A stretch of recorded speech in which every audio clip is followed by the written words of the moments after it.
episode. Now your dream will come true.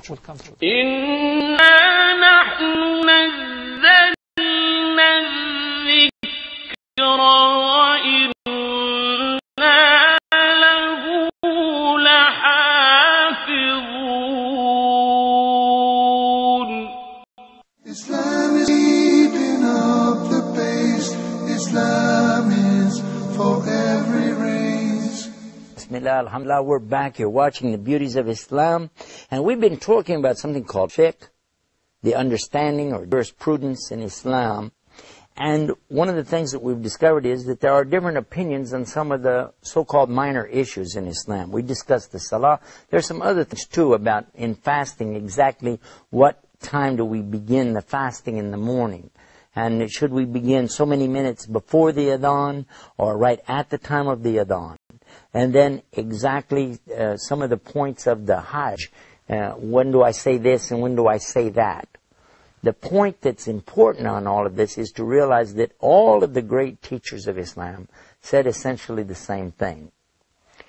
And I want to mention what's called the four schools of thought. There is the school of thought which is called the Hanafi. It's based on the teachings of Imam Abu Hanifa. Then there is Imam Malik's Maliki fiqh. Then there is Imam Shafi. And then there is Imam Ahmad ibn Hanbal, or the Hanbali fiqh.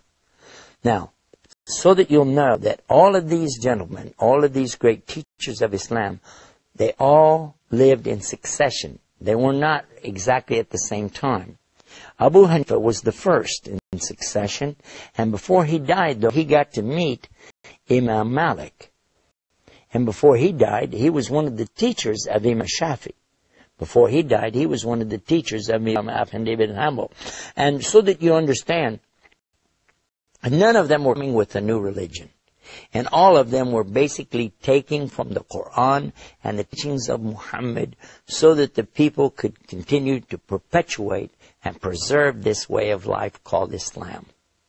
None of them were making up a new religion. None of them were coming with a new deen. All of them said words to the effect that if you find anything in the book of Allah and the teachings of Muhammad that is contrary to what I said, then take what I said and throw it away. Other teachings that they've said, it is forbidden for anybody to take what I'm teaching unless you know from where I got it. Abu Hanifa would have never accepted that people would say they're Hanafi, meaning that they follow him. He wouldn't like that because he wasn't following himself. In fact, he was following the teachings of Islam. He was following Prophet Muhammad, peace be upon him, and what came with him. In other words, he was a Islam, a Muslim. The same holds true for each of the others after him. Imam Malik definitely would never accept that anybody would attribute to him such a saying that he's coming up with his own religion or you have to follow him. He was saying essentially the same thing. Follow the real teachings of the Quran and what you find in the teachings of Muhammad. The same is also true for Imam Shafi and Imam Ahmad ibn Hanbal. And they said essentially the same things again. We're not coming with a new religion. And if you find anything that we've said that's contrary to something you find from the book of Allah or His Messenger, then this is our opinion. Go with it.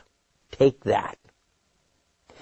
You have to realize at their time, they never even imagined or pretended that they knew everything about Islam.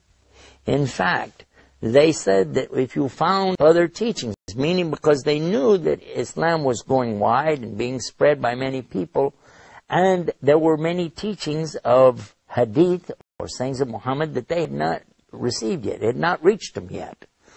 Today, we know for sure all of the hadith teachings of Muhammad. They've all been preserved, collected, verified, authenticated, categorized, and we know exactly what he said.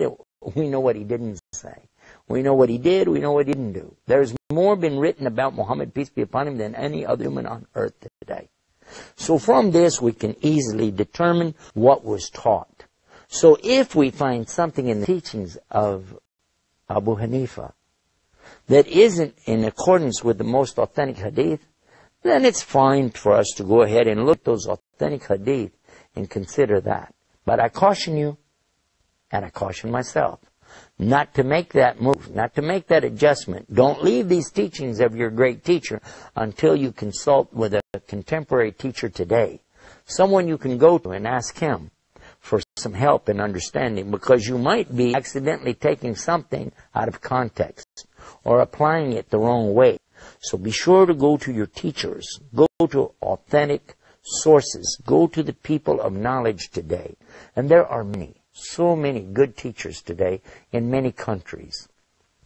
I advise myself and you on this point, that although you might have a copy of Sahih Bukhari, you might have Sahih Muslim, you might have many books of hadiths or teachings of Muhammad, still it's not for you or I to go through those and thumb through and say, I'll take this, that, no, I don't need any of that. Take a pound of this, a quart of that. No, because we're not going shopping here, okay? This is not the store of Islam.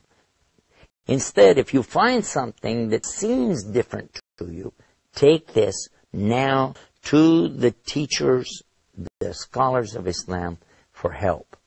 Now, what we're doing with our website, and it's called Beauties of Islam, is giving you those windows to go to those scholars. You'll find connections to the scholars of Islam where you can reach them live with your questions and discussions. You'll find places where you can get videos like the one you're watching right now, and text, and many books and things, even the free Quran. All of it's available on our website. Now, we're at the end of this episode again, and we have to conclude, but I don't want to end until I tell you these words. May Allah guide you to His straight path and His terms, and make it easy for you. And until next time, remember beautiesofislam.com. Peace.